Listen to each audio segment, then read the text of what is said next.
Kuna baadhi ya mikoa ambayo ni mikoa yenye baridi kama vile Mbeya, Iringa. Hiyo ni mikoa ambayo ina baridi sana. Ukienda Arusha, sometimes tunasema ya kwamba katika hiyo mikoa wala sio lazima kuwa na AC. Lakini vipi nikwambia kwamba hizi ni AC ambazo zimetengenezwa kuendana na hiyo mikoa ambayo ina baridi pia.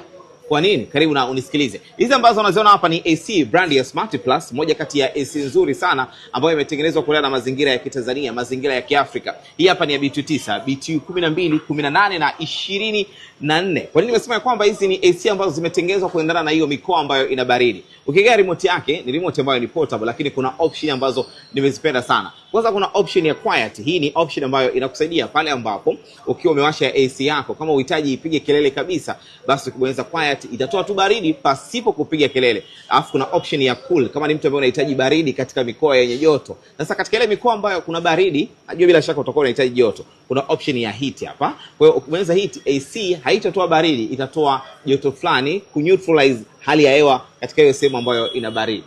Nadhani mpaka hapo tutakuwa umeelewa. Sasa hizi ni AC za Smart Plus, AC ambazo ukizichukua unapata na warranty ya mwaka mmoja.